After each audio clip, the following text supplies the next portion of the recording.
Bonjour à tous, bienvenue pour un nouveau débriefing concernant mon master. Alors, bon, désolé pour la qualité caméra, c'est pas top, j'ai un petit problème de qualité, bon, c'est pas grave, on va faire avec, c'est pas le plus important. Donc, semaine 29 terminée.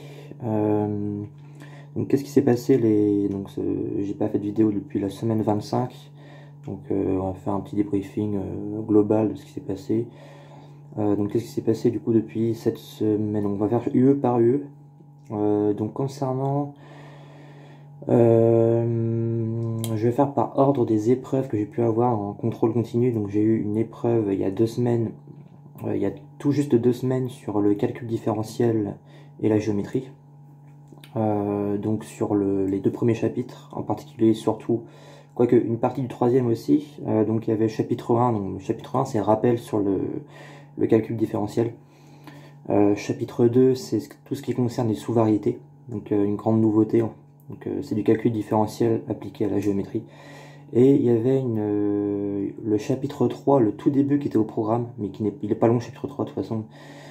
C'est le théorème du changement de variable qu'on a déjà vu donc en intégration et qu'on revoit sous une forme plus globale en lien avec le calcul différentiel.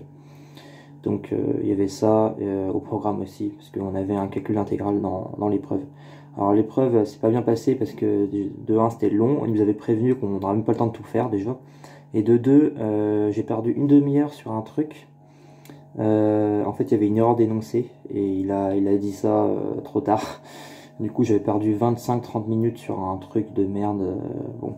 Le pire c'est que je trouvais ça bizarre en fait dès le début quand j'ai lu donc c'était dans l'intégrale en fait. Donc premier exo, c'était 3 questions de cours. Le deuxième exo c'était un calcul d'intégrale sur une surface. Donc c'était sur la boule ouverte de R3. Et de racine carrée de x carré plus y carré plus z carré. Et à la place du z carré, c'était un cube. C'était un 3 à la place du carré. Et je me suis dit, c'est bizarre, dès le début, mais j'ai hésité à le dire, j'ai rien dit. Et au final, quelqu'un l'a dit à ma place, mais très tard. Et du coup, ça fait que je perdu du temps. Donc c'était bien un carré à la place d'un 3, et ouais. Ouais, donc, mais en soi, je crois que je l'ai loupé, parce que c'était pas pareil que dans les TD, je réussissais à faire ce calcul d'intégrale là en utilisant le théorème du changement de variable dans un C1 difféomorphisme.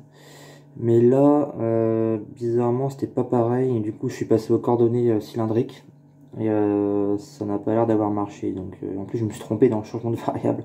Donc bon, c'est pas grave. L'exercice 3, c'était le plus dur, c'était un exo un peu bizarre sur le théorème fondamental de l'algèbre.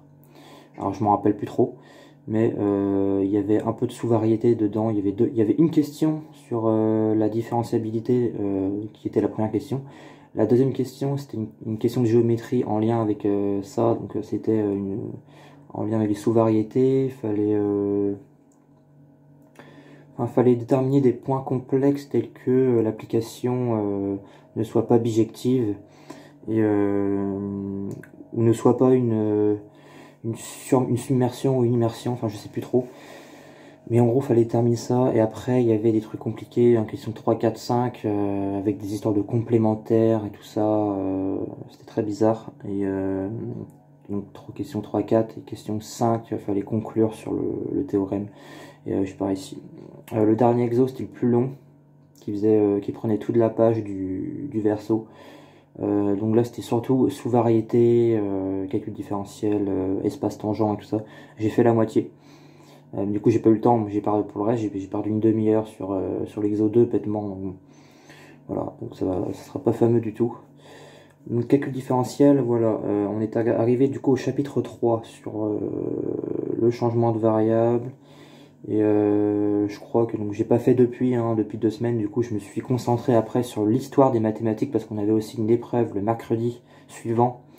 Donc question de cours et études de texte. Donc là ça va. Pour quelqu'un qui a commencé 2 jours avant l'examen à réviser là-dessus, parce que ça m'intéressait pas plus que ça en soi à première vue. En plus le cours c'est sur diaporama, donc c'est assez synthétisé, donc c'est un peu compliqué. Mais en soi, j'ai écrit pas mal de choses, donc bon, ça ira, je pense. Donc je me suis concentré sur ça, et après ça, je me suis concentré surtout pendant une semaine sur l'UE d'analyse fonctionnelle, parce que j'avais une épreuve mardi de cette semaine, donc il y a 3 jours. J'ai eu une épreuve sur les 2 premiers chapitres. Donc le premier chapitre qui est un rappel sur les espaces vectoriels normés, tout ça, les espaces de Banach, un chapitre global là-dessus, et un chapitre 2 sur le lemme de Baire et les applications qui sont le théorème de Banach-Steno, le théorème de l'application verte et le théorème du graphe fermé. Et un petit paragraphe qui restait sur la convergence faible dans la topologie faible et les espaces réflexifs. Donc ça c'est tout ce qui concerne le chapitre 2, et on avait un examen du coup sur les 2 premiers chapitres. Enfin, surtout sur le deuxième, mais vu que le deuxième bah, il implique le premier aussi, quoi, parce que il y a beaucoup de choses du premier chapitre. Donc il y avait 3, donc ça a duré 1h20 le contrôle, c'était vraiment pas long. J'avais pensé à un problème, à un seul exo, mais en fait non, il y avait 3 petits exercices. Un premier exo où il fallait montrer une équivalence. Il fallait montrer qu'on avait on avait été une application linéaire de E dans F avec E et F, 2 espaces de Banach. On ne disait pas qu'elle était continue, mais il fallait montrer que T est continue si et seulement si pour tout F appartenant à l'espace dual F', eh bien T composé avec F appartient au dual topologique de E, donc à l'espace dual de E. Et pour ça c'était facile, pour montrer de gauche à droite. Qu'est-ce que j'ai fait alors je crois que je me suis emmerdé à faire un gros truc alors qu'en fait c'était tout bête.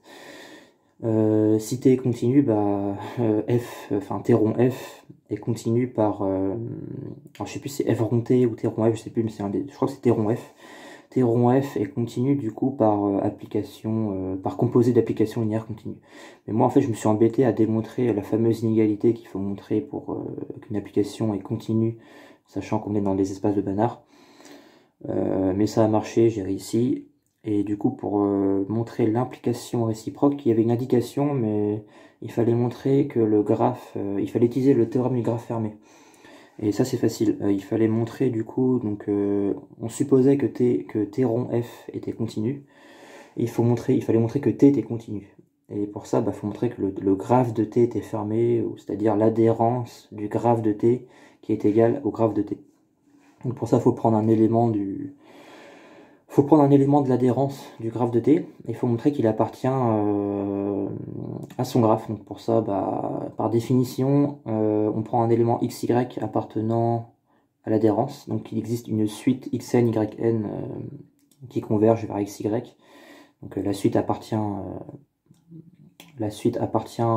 au graphe, pas à l'adhérence. Et pour ça, il faut montrer que y est égal à t de x, pour montrer que xy appartient au graphe. Donc ça, il fallait utiliser la caractérisation séquentielle, je crois, avec T rond F. On savait que T rond F était continu, donc pour toute suite xn qui converge vers x, la suite T rond F de xn converge vers T rond F de x. C'est comme ça, pour moi, c'est comme ça qu'il fallait procéder. Et à la fin, on arrivait à T égale T de x égale y en utilisant la caractérisation par les suites. Voilà, exercice 2. Exercice 2, c'était...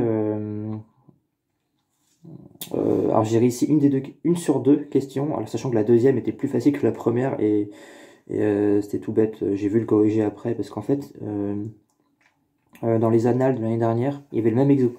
Et je me suis pas attardé là-dessus, parce que pour moi, ça allait pas retomber. Mais du coup, j'ai réussi que la première question, malgré tout. Enfin, j'ai réussi à faire un gros truc, mais je sais pas si c'est bon en soi. Donc on nous donnait un espace vectoriel normé E. Je sais plus s'il était de Banach ou pas. Mais c'était pas important dans le cas. On nous donnait un ensemble grand M inclus dans E, donc un sous-espace vectoriel normé de E, et l'adhérence de M, avec M bar. Et il fallait montrer que, pour la première question, que l'adhérence de M, c'est égal à l'intersection de l'ensemble des noyaux de F, avec F appartenant à E', qui est le dual de E, et tel que M, ou tel que l'adhérence de M soit inclus dans le noyau, je crois, ou que l'ensemble M soit inclus dans le noyau. Et j'ai fait un gros truc pour montrer ça, avec la définition de l'adhérence. Pas mal de trucs. Voilà, je saurais dire, c'est assez long ce que j'ai fait. Et la question 2 c'était tout bête, fallait montrer alors, c'est une équivalence, mais en soi, ça se montrait en une seule fois. Pas besoin de montrer les deux implications. Alors, je sais plus.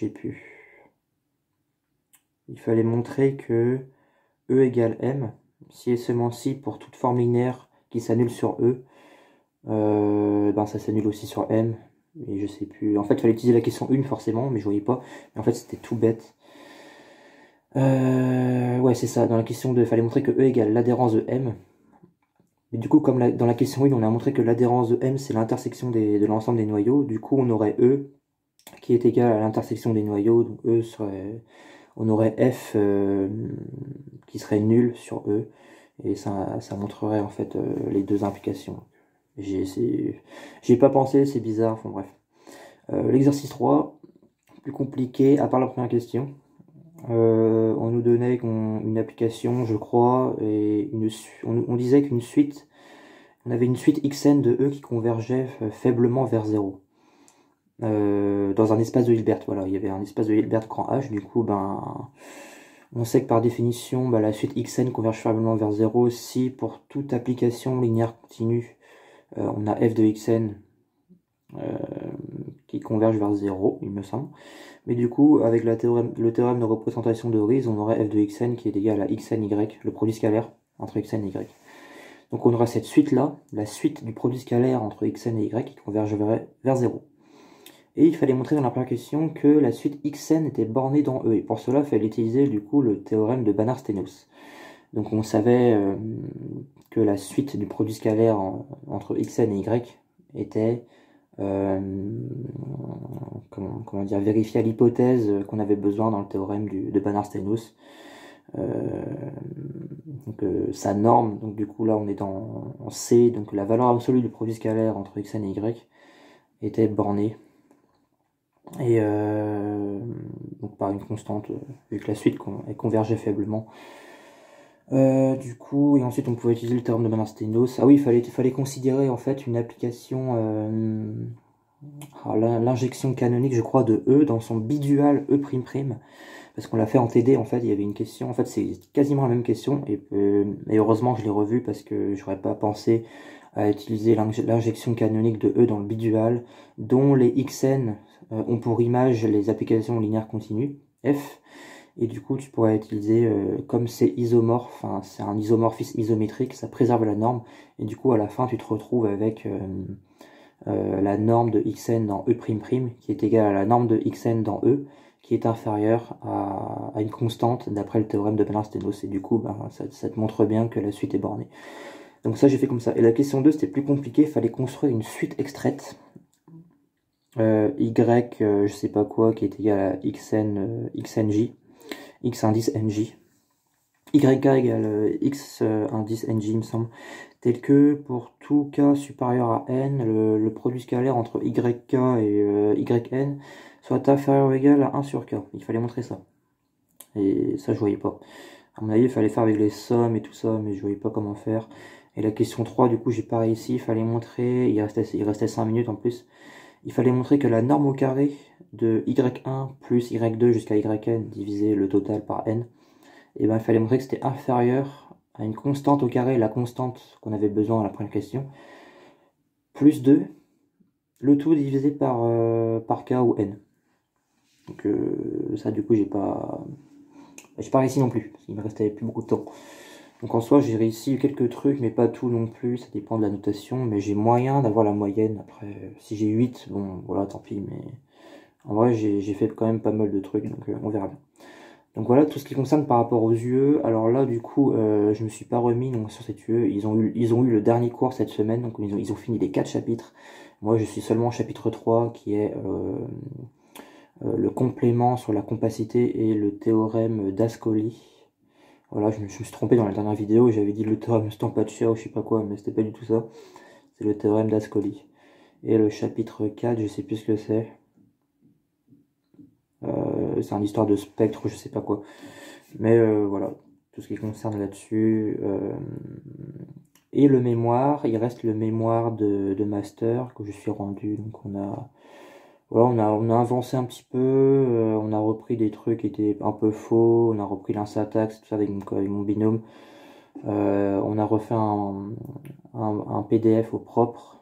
Enfin, le PDF, il n'est pas encore complet parce que là, on est sur Overleaf. Il faut faire un programme informatique à moitié pour écrire en LaTeX. Donc voilà, mais on a fait le plus dur, on a démontré le théorème principal qui est de construire une mesure de Borel qui n'est pas une mesure de Radon. Donc pour l'instant on est là-dessus, puis voilà. Donc c'est tout ce qui concerne du coup ma mise au point concernant bah, là où j'en suis. Il reste plus beaucoup de cours, hein. Il reste un mois à tout casser. Arrivé aux vacances d'avril, on n'aura plus de cours. Il restera juste le mémoire de master écrit à rendre en juin et la soutenance en juin.